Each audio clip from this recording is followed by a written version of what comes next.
Hello everyone, and welcome back to the channel. Today we're doing a bit of ploughing, CVX 130.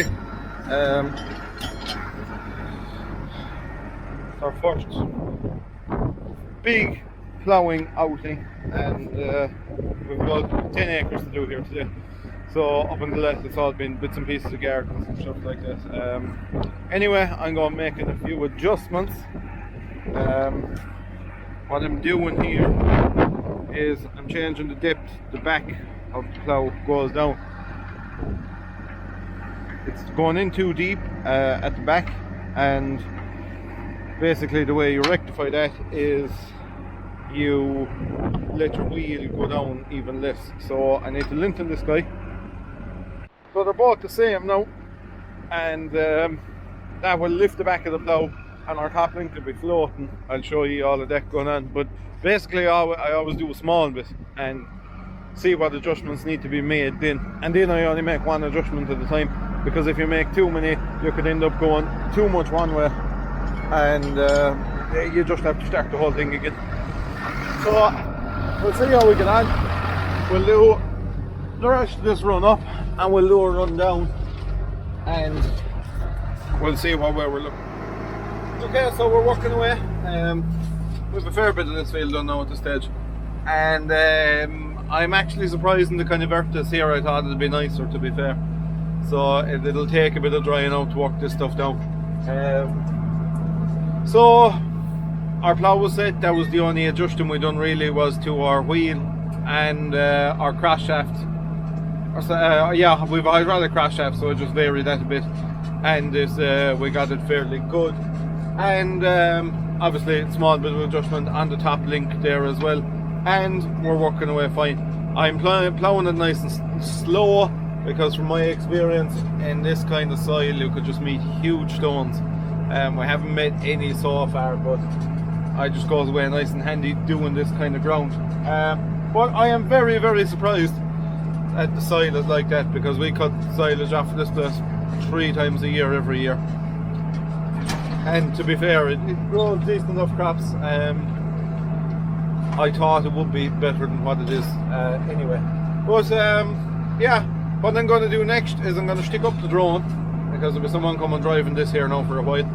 So we'll give the drone no fly around. There's no big house there. We'll fly in around that, I suppose, and give a look at it. A big abandoned house, and just add a bit of character to the whole thing. So yeah, I'll catch up with you there after.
I've seen the ploughing now, and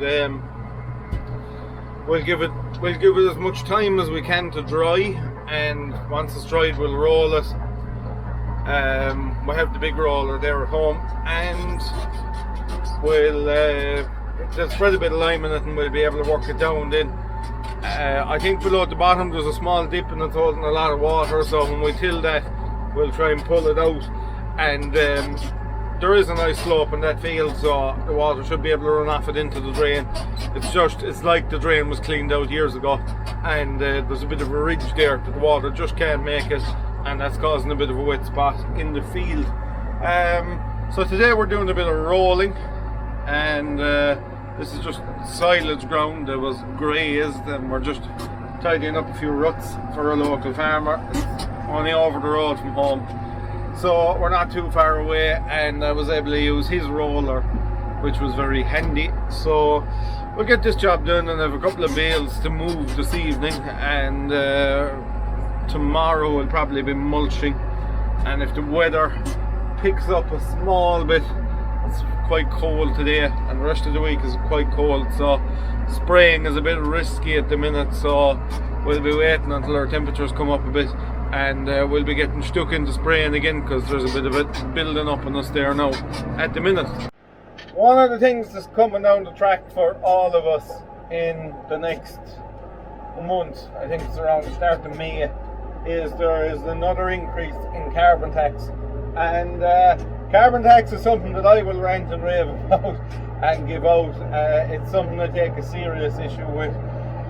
I don't mind. I'm not one of these people that moans and groans about taxes and having to pay for this and pay for that, because it's just life and it's just what has to be done.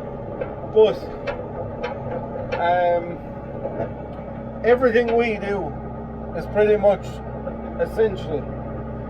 We don't be driving around having the crack with tractors and messing, and you know, like if you take your car on holidays and you drive the length of the country, obviously that has a carbon footprint, and it's only a hobby, not even a hobby, just it's for your own enjoyment you're doing it.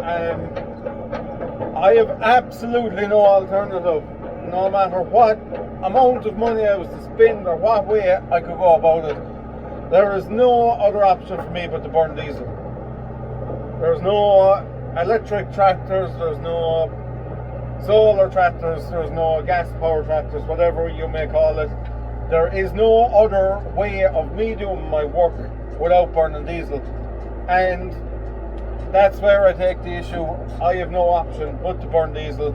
And the reason I'm burning diesel is to grow food, and that's, in my mind, that's essential. I mean, fishermen are exempt from carbon tax, so why isn't agriculture exempt from carbon tax? It's just, look, increases in diesel prices have a huge effect on us. I mean, you're in the high thousands. In our case, some people, they could be up well into the 20s and 30,000s.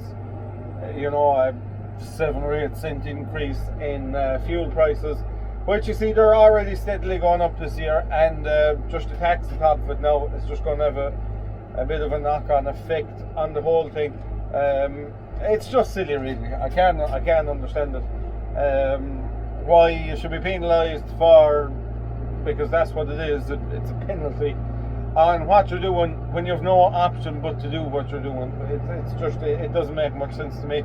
So I don't think it'll ever change, but it's just kind of, it's something that has come up in conversation with a few people lately, and I thought I would add it in.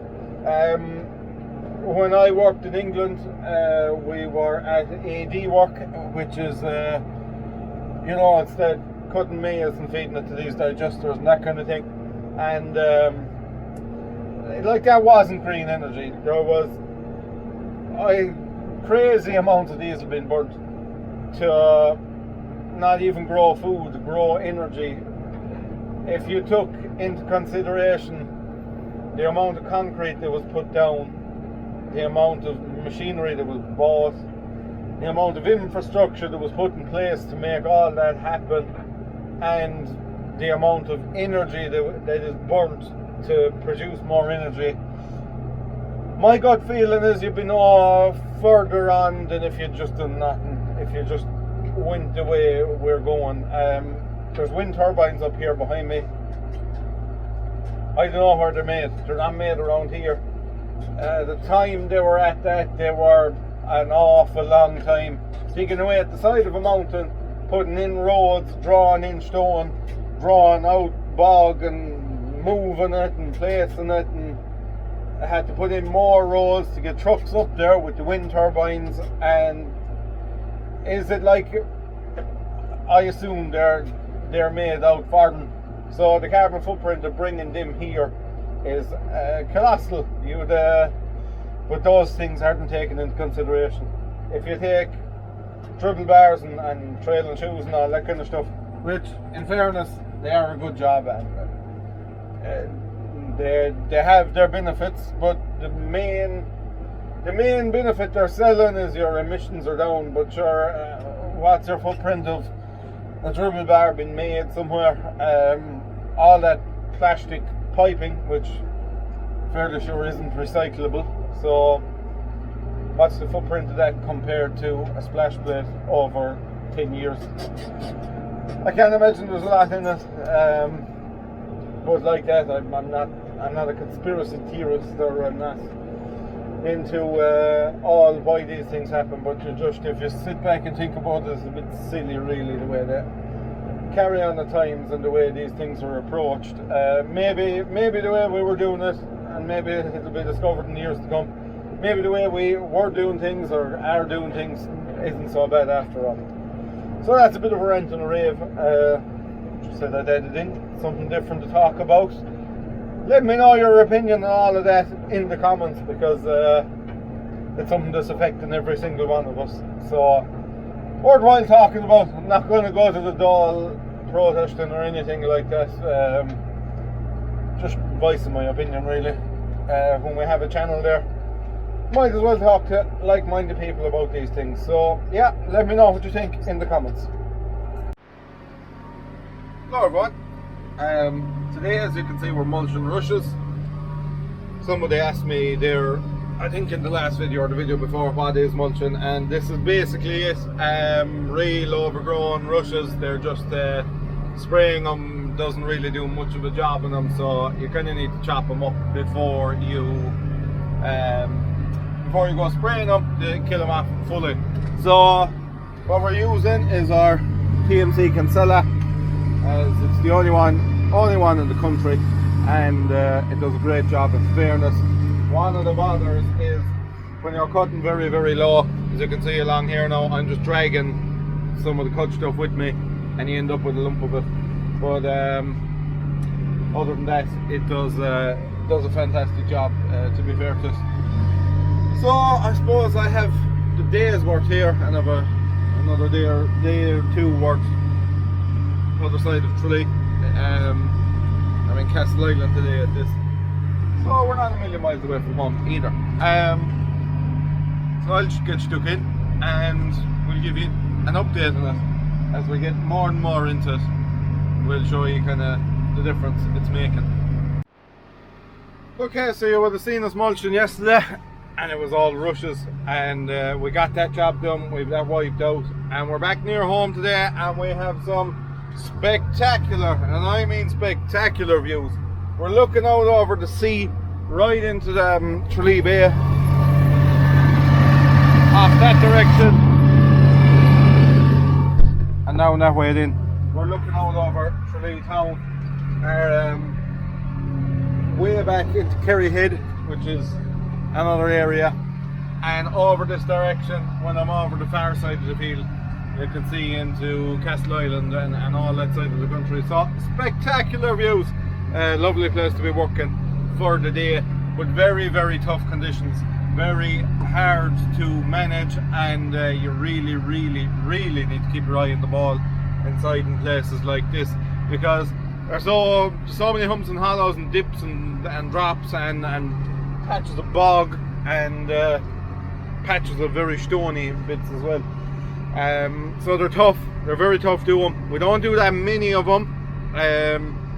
I would say maybe once every 2 years we probably end up doing one of these type of places, but probably a day or two in the ones we will be doing. But they're just very, very tough. They're just mountains, basically, is what they are. We're not very far away from the top of it. So, yeah, that's kind of what there is to them. I worked my way down along. There's a big drop once I get so far down, and we'll stop once we get to there, and that'll do. That's all I've been asked to do anyway. So that will keep it. Just keep these forest bushes, and I don't even know what these things are. They're kind of like forest bushes, but I don't think they are. Anyway, keep them at bay. Just all that kind of gorsy stuff, which of course I don't think they're allowed to burn it anymore, so that's probably why there's bits and pieces more of maintaining it been done every year. So I'll tip away at this. I'll show you a bit more of it once I get further down the field. We'll have more of a view of where we're looking when I'm over the other side of the field, and you'll be able to see what's what. This year is looking quite late when it comes to silage or stuff like that. I don't think we're going to be cutting silage. We were at silage this time last year, and we were kind of doing a few jobs, in fairness. It wasn't just the odd small tiny bit. We actually were doing bits and pieces the whole time. From now on we were just tipping and tipping and tipping until I suppose we just kind of tipped away the whole way through May and into June, because of the way the weather was. It dried up pretty much, I'd say, around this week last year, and it didn't rain then really until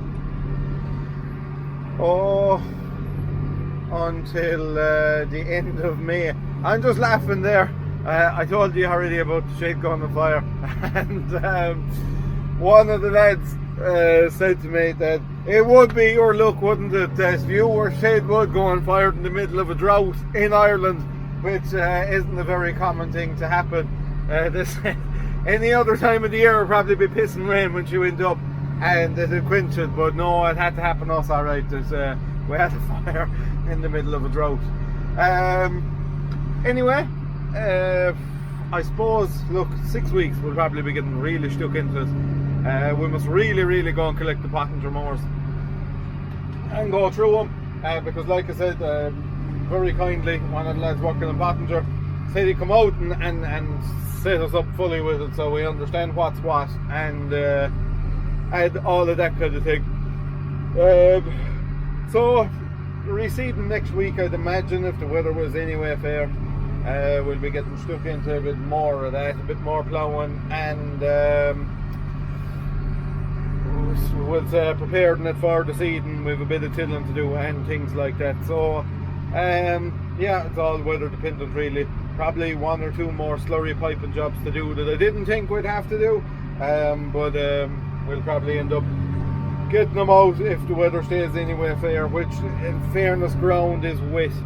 Ground is still very tender, and any kind of, you know, clay ground is just still saturated really. So it's going to take a bit more drying, but if we got another 3-4 days, you'd imagine a lot of places would be very workable and we'd be getting stuck into them.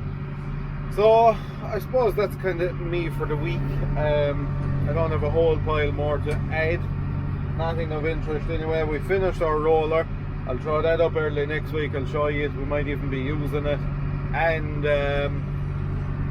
we must do a small few jobs to the TVT. We have, you will remember, we done upper from the axle, and one of our shafts was very worn and very damaged.